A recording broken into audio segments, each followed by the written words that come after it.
उत्तराखंड में पंचायत चुनाव का दौर जारी है, लेकिन इस बार उत्तराखंड के गांव का नजारा कुछ बदला बदला सा दिखाई दे रहा है।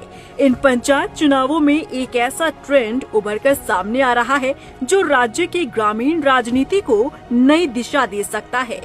अब गांव की सरकार की बागडोर उन हाथों में जा रही है जो पहले देश की सुरक्षा और प्रशासनिक व्यवस्था संभाल चुके हैं।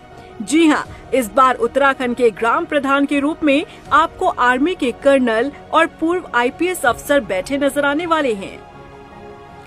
उत्तराखंड के गांव में हो रहे इस बदलाव का सबसे चर्चित नाम है आईपीएस विमला गुंज्याल, जो रिटायर होने के बाद किसी आयोग की चेयरपर्सन बन सकती थी या राजधानी में किसी प्रशासनिक पैनल की सदस्यता ले सकती थी। लेकिन इन सबसे इतर विमला गुंज्याल ने अपने गांव का प्रधान बनना चुना। विमला गुंज्याल को पिथौरागढ़ के गुंजी गांव से निर्विरोध ग्राम प्रधान चुना गया है। इसी कड़ी में एक और नाम रिटायर्ड कर्नल यशपाल सिंह नेगी का भी है। सेना में दशकों तक सेवा देने के बाद कर्नल यशपाल चाहते तो वो किसी मेट्रो सिटी में आलीशान जिंदगी जी सकते थे या फिर राजनीतिक रसूख के चलते किसी सरकारी कुर्सी पर बैठ सकते थे, लेकिन कर्नल यशपाल ने अपने गांव के विकास का रास्ता चुना। कर्नल यशपाल नेगी पौड़ी जिले के बिरगणा गांव में निर्विरोध प्रधान चुने गए हैं।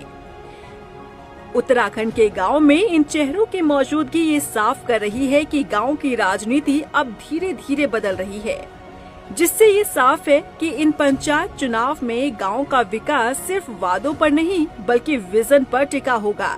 पंचायतों में आ रहा ये बदलाव उत्तराखंड में पारंपरिक राजनीति के लिए कहीं न कहीं खतरे की घंटी भी है, क्योंकि अब तक गांव में अक्सर वही लोग जीतते थे जो स्थानीय वर्चस्व, जातिगत समीकरण या पुरानी राजनीतिक जड़ें रखते थे, भले ही उनका कामकाज शून्य रहा हो।